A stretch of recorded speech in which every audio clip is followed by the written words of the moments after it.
And then Oh, as you move down on prices, you can get a price spiral where it moves down even harder, oh, you will get a price spiral, I'll say. Yeah. and it creates these issues throughout the economy like we saw GFC. Now, is it to this level?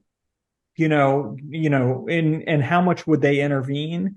Those are things that'll be interesting. But when you've overbuilt resi, it can create problems. And so No, Morgan, yeah. Well, let's talk about one more factor that the reason why they have 60 million vacant homes, at least a large proponent of that. So my wife Olivia is from Taiwan. I've been to China. I've seen these vacant communities. So I've been in this. So I've seen it all. In the Chinese culture, when you are middle class, you don't bank cash. And again, this is part of your point about 30 years of this being the right answer. You typically buy a second home. And again, their second homes, they're just like a box. They're not actually finished, right? Your job at some point, maybe your kid, maybe your grandkids, that's their inheritance. So they have looked at for 30 years, the most stable financial asset they have is residential real estate.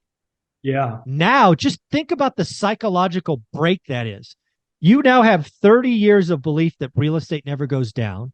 You have people transacting at these peak prices for a long time. Now they have lost faith in the government. The lockdowns were punitive and all of these things. And now they're looking at their nest egg going, yeah. shit, it's going to fall. This is going to be, in my opinion, you're not saying this, I am. This is a cycle, much like we went through '07, '08. That was 5 years. The Yeah. first people to sell, they do okay. But when you talk at the family dinner and go, hey, I just sold my second home and I got 98% of it back. Woo. Then the next person sells and they get 95% back and then 90. This spiral could be bad. And that's the thing. When you get a real property bust, you're not talking a little bit of time. It's a long period of time. And that's why I wanted to bring up the Great Depression. And maybe I'm invoking something that's way nastier than I should. But when you look at how many vacant units they have and how they have speculated so much, I think it's fair to invoke those periods. I think it's smart to kind I of think look at so. what can happen in history.